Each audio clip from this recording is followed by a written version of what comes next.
जिसका अपना इतिहास होता है ना उसी का चर्चा होता है ना। लोग ओकरे बारे में चर्चा करते रहते हैं, जैसे मेरा देखो तुम लोग चर्चा करते रहते हो। जिसका इतिहास है ना तो क्या चर्चा होगी फिर। चलिए देखते हैं हम लोग क्या कर रहे हैं भाई। अच्छा, स्वागत है आप लोगों का ऑन सोल्यूशन क्लासेज में। हम लोग आज देख रहे हैं क्लास 12 का ना, यूनिट 6। ठीक है, यूनिट 6। और इसमें क्या है, भक्ति, सूफी परंपराएं, धार्मिक विश्वासों में बदलाव और श्रद्धा ग्रंथ ना। कब, 8वीं से 18वीं शताब्दी। आप लोग पढ़ चुके हैं ना। इससे सर धर्म का उदय पढ़े थे। क्या पढ़े थे? धर्म का उदय। भारतीय उपमहाद्वीप में 3 तरह का धर्म देखे थे आप लोग ना। एक हिंदू धर्म का उदय हुआ, दूसरा बात बौद्ध धर्म आया, जैन धर्म आया। अब क्या है भाई इसमें, अब इसमें एक नवीन धर्म और आ जाता है, इस्लाम धर्म ना। इस्लाम धर्म आता है, उसके बारे में भी हम जानेंगे। कह रहा भाई भक्ति सूफी परंपरा, परिचय की बात कर रहा, परिचय ना। तो 8वीं से 18वीं शताब्दी तक देखिए, 712 से पहले तक, 712 से पहले तक भारतीय उपमहाद्वीप में एक भी मुस्लिम नहीं था। भारतीय उपमहाद्वीप में एक भी मुस्लिम नहीं था। ठीक है, आते थे लोग व्यापार करने के लिए अरब के रास्ते से, अरब के रास्ते, समुद्री रास्ते से आते थे। जैसे अब्दुल्ला हो गया, बुधैल हो गया, ये सारे लोग आए थे। फिर वो व्यापार करके चले जाते, कहीं रहना भी चाहते तो मार्केट उसको भगा दिया गया था। लेकिन 711 ईस्वी में, 711 ईस्वी में मोहम्मद बिन कासिम, कौन? बिन कासिम, मोहम्मद बिन कासिम आते हैं और भारतीय राजा को पराजित कर देते हैं। क्या पराजित कर देते हैं 711 में। और 712 में पंजाब में मुल्तान के पास, आज जो पाकिस्तान है, पाकिस्तान के पास मुल्तान में क्या करता है, अपना साम्राज्य की नींव डालते हैं। और यहीं से क्रमवार क्या हो गया, धीरे धीरे लोग भारतीय उपमहाद्वीप में आने लगे। ठीक है, तो शुरुआत में ये तो मुल्तान में अपना साम्राज्य स्थापित किया। उसके बाद आपने देखा 1093 में मोहम्मद गौरी आते, गजनबी आते हैं, गजनी आते हैं। ठीक है, वो भारत पर बैक टू बैक आक्रमण करके लूट के चले जाते हैं। इसी का गजनी का ही एक मोहम्मद गौरी गुलाम था। कौन? मोहम्मद मोहम्मद गौरी। गौरी आया भाई, इसने भी भारत पर और वास्तव में इस्लाम की स्थापना, दिल्ली सल्तनत की काल की शुरुआत होती है मोहम्मद गौरी के टाइम पीरियड से। ठीक है, इसका गुलाम कुतुब ऐबक उद्दीन था, उसने दिल्ली सल्तनत की स्थापना करना शुरू कर दिया। देखिए कमोबेश ये लोग आते रहे।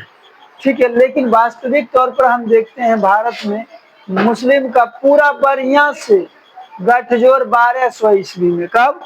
1200 ईस्वी में। ठीक है, वहां से ये लोग बसने लगते हैं और लगातार भारतीय संस्कृति में इस्लाम का समावेशन हो जाता है। सारी चीजें तत्व इस्लामिक पद्धतियां भारत में शुरुआत होने लगती है। ठीक है, हाँ 973 दूसरा है, 1093 हम उसके बारे में कर रहे हैं, वो जो आक्रमण किया था ना तब। ठीक है, टोटल कितना, 11 बार वो आक्रमण किए थे, सॉरी 17 बार, 17 बार किए थे बैक टू बैक ना। दक्षिण में जब वो सोमनाथ के मंदिर में गए थे तो उनका तलवार फंस गया था ना, जिसकी वजह से लोग सब जान गए और भागना पड़ा उसको। लास्ट में जाके कैंसर से मर गया। ठीक है, वो बातें अलग है भाई, देखते हैं हम लोग। ठीक, परिचय में देखिए, भारतीय उपमहाद्वीप में पहली बात भक्ति परंपरा। क्या भाई? भक्ति। ए भाई भक्ति परंपरा, भक्ति किसको कहते हैं? भक्ति किसको कहते हैं? जब किसी विश्वास के प्रति आप अपना पूर्ण रूपे, 225, हाँ 10 बैक टू बैक आए ना, क्या बारना है। ठीक है, क्या बारना है, वो तो उसमें एगो डेट है ना 1025। ठीक है, तो हमेशा आते रहे, कम से कम 17 बार आए, 17 बार 1025 में। ठीक है, ठीक है, देखिए हाँ क्या करे भाई, देखिए एज बच्चा क्या करा, भक्ति परंपरा। भक्ति परंपरा किसको कहते हैं? जब हम किसी चीज में लीन हो जाते, किसी विश्वास के प्रति लीन हो जाते हैं ना, उसको कहते हैं भक्ति ना। जैसे कोई काली माँ के प्रति, कोई महादेव के प्रति ना, जागो जागो महादेव करते रहते हैं, कोई भगवान विष्णु के प्रति, कोई कृष्ण के प्रति अपना तन्मय रखते हैं, उसको क्या कहते हैं? भक्ति कहते हैं। उसके बाद देखिए भारत में आप जानते हैं कि उस समय धर्म का उदय हुआ था। धर्म का उदय हुआ था 8वीं शताब्दी में, 800 ईसा पूर्व में। आपने देखा था कि भाई 600 ईसा पूर्व से ना, 600 ईसा पूर्व से 600 ईस्वी में आपने देखा था हिंदू धर्म पर किसका वर्चस्व था? ब्राह्मण का था ना, ब्राह्मण का था। ब्राह्मणों ने शूद्र और स्त्रियों का तिरस्कार किया था और उनको क्या अछूत माना था, शूद्र और स्त्रियों को अछूत माना था। तो ऐसे स्थिति में भारतीय उपमहाद्वीप में, खास करके दक्षिण भारत के हिस्से में, कहा दक्षिण भारत के हिस्से में विष्णु भगवान को मानने वाले, विष्णु भगवान को मानने वाले संत जो कि अलवार कहलाए, क्या अलवार, ठीक है। इस मत की शुरुआत अंडाल नामक, क्या अंडाला नामक महिला ने की थी, क्या अंडाला नामक महिला ने की थी। खास करके अलवार संत ब्राह्मण के विरोध में, किसके विरोध में? ब्राह्मण के विरोध में। इन्होंने क्या कहा भैया, ब्राह्मण के द्वारा जो 4 वर्ण तय किया गया, इन चारों वर्णों में क्या भेदभाव किया जा रहा, भेदभाव किया जा रहा। तो इससे बढ़िया होगा कि भाई यहाँ पर हम किसी वर्ण, किसी भी वेद को नहीं मानते। इसमें क्या मानवता होना चाहिए। भक्ति की बात है तो सभी लोगों को पूजा पाठ करने की आजादी है, इसको कोई रोक नहीं सकता था। लेकिन अपने वर्ण व्यवस्था में देखा था शूद्र को करने नहीं देता था पूजा पाठ ना, उसको रोक दिया जाता था। इसी सब के विरोध में विष्णु को मानने वाले को क्या कहलाया? अलवार। और विष्णु को कहा आप ही जगत के स्वामी हो, क्या मैं केवल आपको पूज रही हूँ, आप ही जगत के स्वामी हो, आपसे बढ़कर कोई भी देवी देवता नहीं है, ठीक है। और ये जगन्नाथ, आप जान गए जगन्नाथ का अर्थ क्या होता है? जगन्नाथ का अर्थ क्या होता है? संपूर्ण विश्व का स्वामी, संपूर्ण। तभी देखेंगे भाई, ये तो आपने देखा था अंडाल तमिलनाडु में ना, ये महिला थी अंडाला, उन्हें अलवार संत कहा गया, ठीक है। और उसी बात तभी हिंदू धर्म में एक आती है महिला जो भगवान शिव को मानते हैं, किसको? शिव को मानते हैं, जिसको आपने नैनार पढ़ा था, क्या पढ़ा था?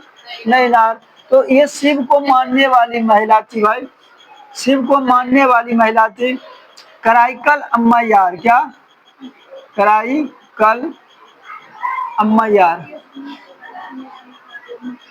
ठीक। ये भी स्त्री ही थी और ये अंडाला भी स्त्री ही थी, ठीक है। दोनों ने खास करके देखिए उस समय में वर्ण व्यवस्था में स्त्रियों के साथ ज्यादा भेदभाव होता था, शूद्रों के साथ ज्यादा भेदभाव। इन्होंने पूजा पद्धति पर सवाल उठाई, ब्राह्मणों के विरोध में आवाज उठाई, ठीक है, जिसके कारण इन धर्मों का धीरे धीरे क्या हुआ? प्रसार हुआ। उसके बाद आप देखते हैं भाई, तो भक्ति परंपरा में हिंदू धर्म, मुस्लिम धर्म और सिख धर्म का उदय होता है। हम बारीकी से सबका देखो, आपने देखा अलवार और नैनार। तभी कर्नाटक के, क्या भाई, कर्नाटक में वीर शैव परंपरा, क्या वीर शैव परंपरा। तो भाई वीर कर्नाटक में वीर शैव परंपरा, यहाँ पर कालाचूड़ी नामक एक राजा थे। कौन? कालाचूड़ी नामक एक राजा थे और इनका एक मंत्री बासवन्ना था। कौन था? बासवन्ना, बासवन्ना था। इन्होंने वीर शैव परंपरा को 1105 में शुरुआत किया। इनका मानना था कि भैया आज जो भी लोग इंसान कर रहे हैं, ठीक है, इसने शिव को अपनी आराधना माना, किसको? शिव को आराधना माना, शिव की पूजा और शिव के लिंगायत विचारों को, किसको? शिव के लिंगायत विचारों को माना और उनके आधार पर इनकी पूजा प्रार्थना की गई है। क्लियर है? ठीक। उसके बाद आप देखते हैं इसी टाइम पीरियड में कुछ बुद्धिजीवी लोग आते हैं, जैसे वल्लभाचार्य, निविकाचार्य, ये सभी लोग आते हैं। तो इस हिंदू धर्म दो विचारधारा में बदल जाते हैं, सगुण और निर्गुण। सगुण और निर्गुण। सगुण उन लोगों को कहा गया जिन्होंने ईश्वर के अस्तित्व को स्वीकार किया, कहा कि भगवान है, क्या है? भगवान अलग है पर आत्माएं अलग है। और जो भी होता है उसने भगवान के मूर्त रूप को एक प्रतिमा बना दिया और उनका पूजा पाठ किया, ठीक है। अलग अलग देवी देवताओं के कार्य अलग अलग होते हैं, इसीलिए हम कभी लक्ष्मी माता को पूजा करेंगे तो धन मिलेगा, ना, भोला बाबा करेंगे तो नौकरी मिलेगा ना, अलग अलग देवी माता करेंगे तो पुत्र प्राप्ति होगा, ठीक है, छठी मैया करेंगे तो क्या मिलेगा, पुत्र मिलेगा, यश मिलेगा, जो भी बातें होती। तो सगुन वाले क्या करते, देवी देवताओं पर विश्वास रखते हैं। निर्गुण वाले ने कहा कि नहीं भैया ऐसा कोई बात, आत्मा और परमात्मा दोनों क्या है, एक ही है, आत्मा और परमात्मा दोनों एक है, लेकिन ईश्वर का कोई अस्तित्व नहीं है, उसका कोई आकार नहीं। हम लोग जो पूजा पाठ कर रहे हैं वो एकदम ढकोसला है, ईश्वर का कोई आकार नहीं, वो क्या है, अमूर्त है, शाश्वत है और अमूर्त है, उनकी कोई आकार नहीं है। जो आप लोग पूजा कर रहे हैं भाई मूर्ति बना करके या कुछ भी, क्या है वो ढोंग है। तो इसी वजह से इस विचार को मानने वालों को क्या कहा, निर्गुण, ठीक है। तभी आप देखते हो 712 में आ जाता है मोहम्मद बिन कासिम ना, मोहम्मद बिन कासिम आता। देखो एक चीज देखना, मैं इस सबसे पहले आपको मैं कह दूं, सूफी, सूफी क्या है भाई, सूफी एक तरह का विचार है। सूफी क्या है, एक तरह का विचार है। लोग रहस्यवादी तरीके से गायन करते हैं, इसमें बखान करते हैं। जैसे कि अभी आप देखो एक बात,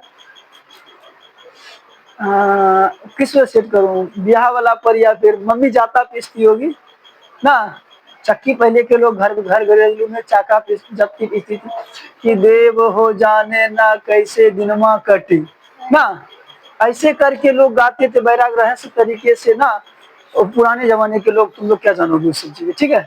तो वो लोग, उसको क्या कहा गया, सूफी कहा गया। तो खास करके ये धार्मिक रूप से, किसके रूप से, धार्मिक रूप से जो आस्था प्रकट करते थे उनको क्या कहा, विचार को क्या, सूफी का।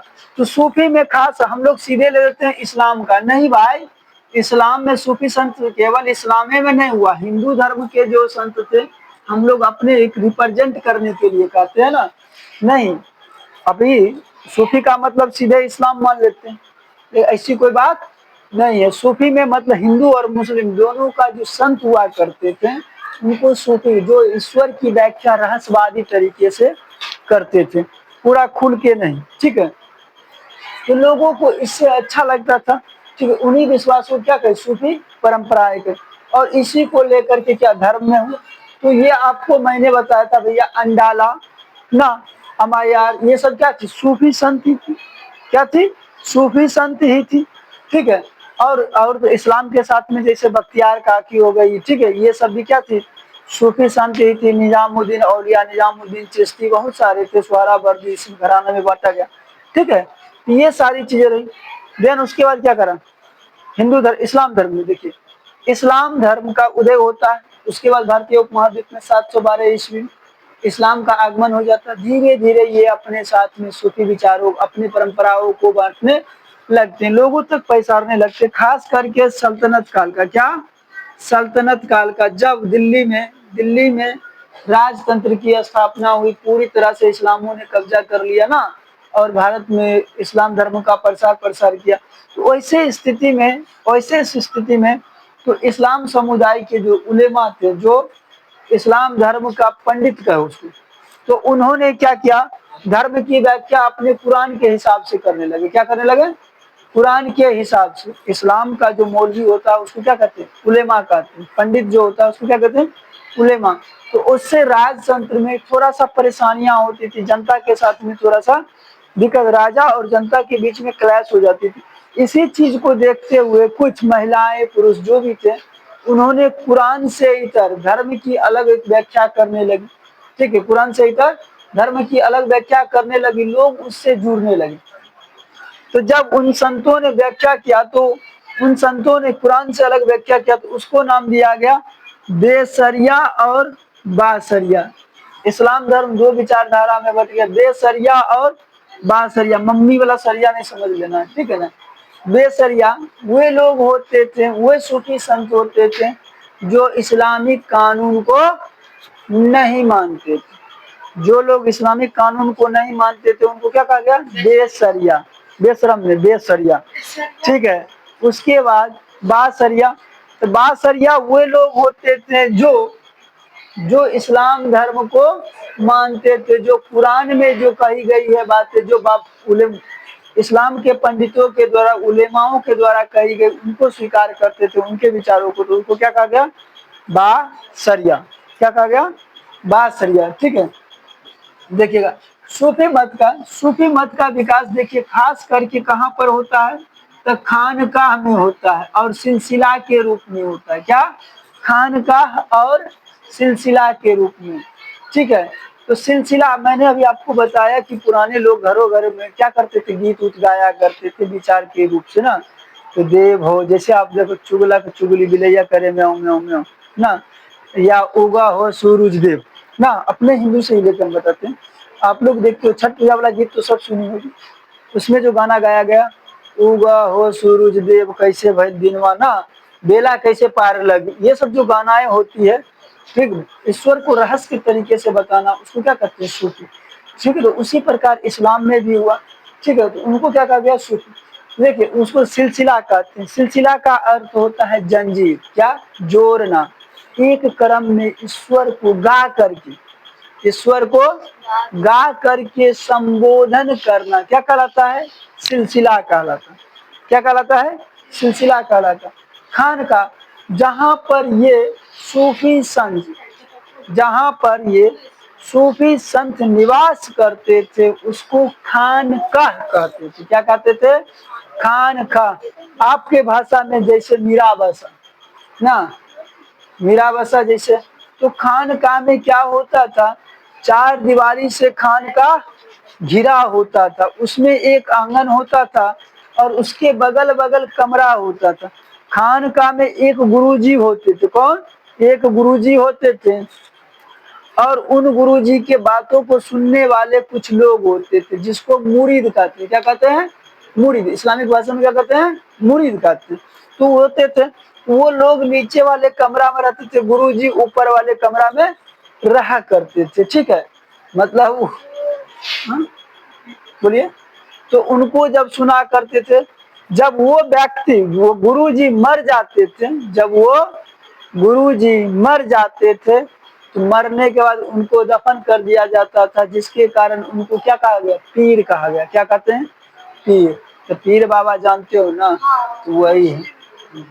ठीक है, वही है पीर बाबा।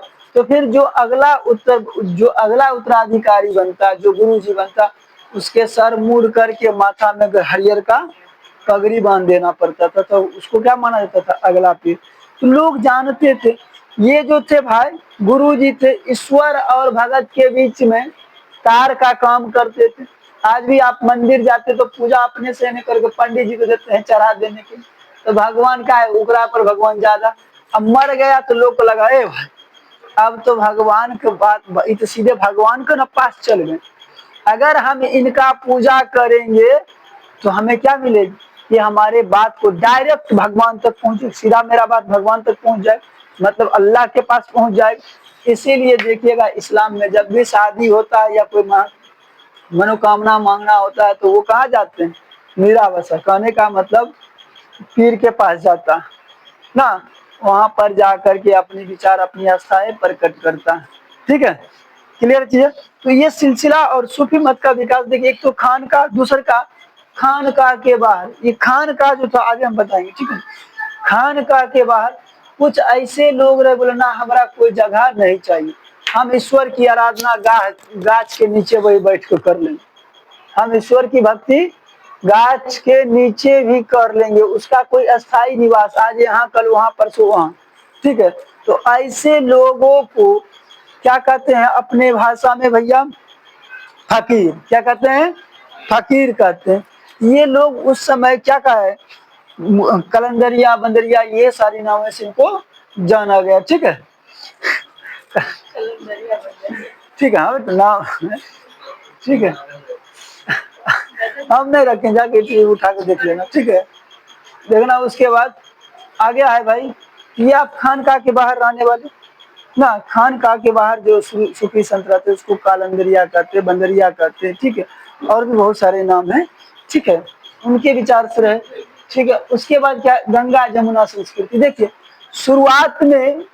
शुरुआत में भारतीय उपमहाद्वीप में हिंदू धर्म था ना, शुरुआत में भारतीय उपमहाद्वीप में हिंदू धर्म था। इस्लाम के आ जाने से दोनों धर्म के बीच टकराव हुआ। टकराव कब तक चलेगा भाई? टकराव कब तक चलेगा? तो दोनों संस्कृति ने आपस में मिलकर एक दूसरे के संस्कृति को ग्रहण किया, इसीलिए इसको क्या कहा गया? गंगा जमुना संस्कृति। क्या कहा गया? गंगा जमुना संस्कृति। खास करके ये गंगा नदी और दोआब, यमुना नदी के दोआब के क्षेत्रों में खास करके विशेष में ये झंझट हुआ था, इसीलिए इसको गंगा जमुना संस्कृति कहा गया। क्लियर है भाई? तो दिक्कत जैसे कि देखिए बिरयानी कुरमा ये अपना था क्या? ना नहीं खाते थे ना बिरयानी कुरमा, ठीक है, मलिदा खाते थे क्या? ये सब क्या इस्लामिक है। उसके बाद इतना ही नहीं, बुर्का भैया, बुर्का भी पहनते थे क्या? नहीं करते थे, लेकिन यहाँ पर आ गया तो लोगों ने पहनना भी शुरू कर दिया। ठीक है, ये सब पर्दा प्रथा ये सब किसका है? इस्लाम का है। ठीक है भाई। उसके बाद फिर देखते हैं हम लोग जियारत और कव्वाली। क्या भाई? जियारत और कव्वाली। ठीक है, जियारत का अर्थ होता है उपासना करना। क्या होता है?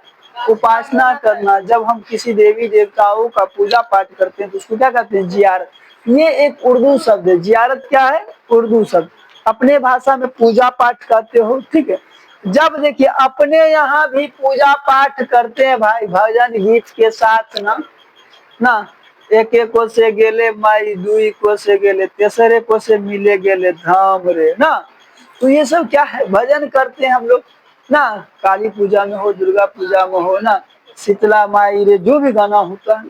ठीक है, खास करके आप लोग के यहाँ जो काली स्थान की मंदिर है वगैरह, वहाँ तो भजन होता है ना, देखते ना पूजा पाठ करने, तो उसको क्या कहते हैं? यार तो गा के करते थे ना, गा के ग्रुप में बैठ के करते थे, गा के, इसीलिए इसको क्या नाम दिया गया? कव्वाली। क्या? कव्वाली। कव्वाली शब्द कौल का भ्रंश है। किसका? कौल। अब कौल का मतलब होता है बुलाना या पुकारना। बुलाना या पुकारना। जो संतों ने गा करके ईश्वर की आराधना की, ईश्वर को बुलाया, उसको क्या कहा भैया? कव्वाली का। क्या कहा? कव्वाली का। लेकिन समय काल कालांतर में इसको एक अपभ्रंश के रूप में भी डाल दिया गया। देखिए सूफी और राज, देखिए इन्होंने अलग से, सूफी संत जो भी थे, इन्होंने अलग से भगवान की व्याख्या की, इन्होंने अलग से ईश्वर की आराधना का तरीका बताया, शरिया कानून को छोड़। इससे क्या हो गया भैया? इन लोगों में भाई क्या हो गया? इस राजा को लगा, और लोग क्या हो गए, जब ईश्वर की व्याख्या सूफी संत बढ़िया तरीका से करने लगे तो लोग इससे जुड़ने लगे, इससे जुड़ने लगे। तो जुड़ने लगे तो लोगों ने, राजा ने देखा कि भाई जनता मेरी बात, प्रजा मेरी बात ना मान करके सूफी के लोगों, सूफी संतों की बात ज्यादा मानते। इन्होंने क्या किया? सूफी को अपने यहाँ पर आश्रय में रख लिया। क्या? आप मेरे यहाँ रहिए, हम आपको रहने खाने पीने का सारी चीजें वस्तु देंगे।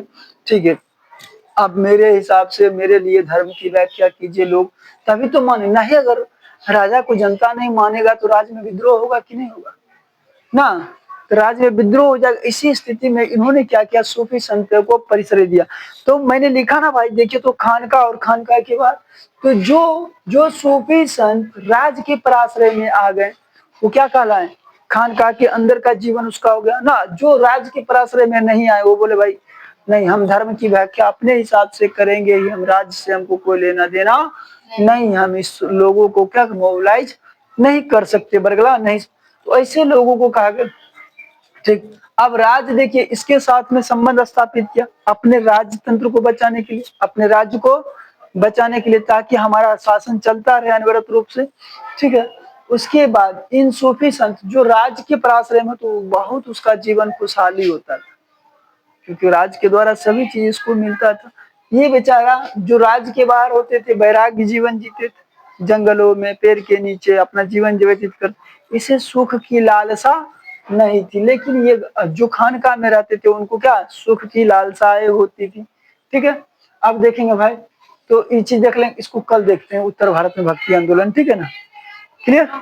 हाँ, लंबा है, इसमें तीनों चीज को सबको पढ़ाना पड़ेगा।